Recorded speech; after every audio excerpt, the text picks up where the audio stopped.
ও আমার প্রিয়তমা, তোমার লম্বা কেশের স্পর্শ বলে দিচ্ছে তুমি আমার হৃদয়ের রানী। এই সেই চুল, যে চুলে আমি সারাদিন রাত ভর তেল মাখাই দিই। জান, কথা দাও তুমি আমাকে কখনো ছেড়ে যাবে না।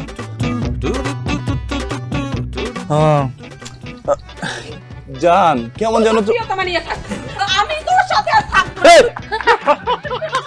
তুই তো প্রিয়তমা নিয়ে থাক, তোর সঙ্গে আমি আর নাই। তা কই যাও আরো বাকি আছে খেলার বাকি আছে। যাও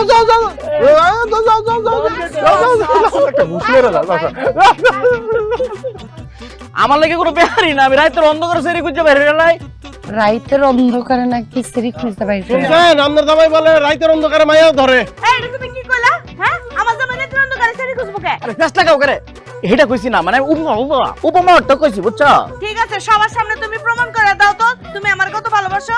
অসুবিধা নাই, প্রমাণ দেব।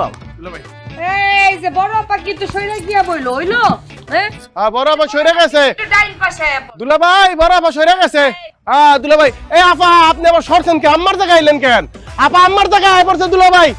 এই যে শাবাশ, ডাইনে কইয়া পড়লো এই যে বামে। না এই চরি আল্লাহ পারে একদম কি ভালোটা বাসে দুলাবে। এই শরম পাও করে, আব্বা আম্মা তো অনুমতি দে। শুনো, এই বেশ সামনে শরম পাওয়া লাগবে না। আজগো অপমান হলো কি তা, যে এই দুনিয়ার মধ্যে সবচেয়ে বেশি ভালোবাসি তোমারে। আমার আরেকটা জিনিস প্রমাণ হয়েছে, আমার এই দুই চোখ যদি কাটা চামচ দেখো তুললেও ফেলায়, তাইলেও কিন্তু তোমার চিন্তা বাইরের কোনো বিষয় না। আই লাভ ইউ জান। ওরে থামা পদ্ম, আমি কিন্তু তোর মাথা ফাটাই বলবো।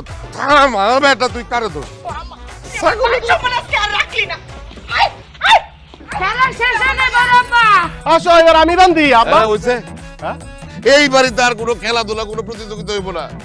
কি করলি তোরা দেখছো?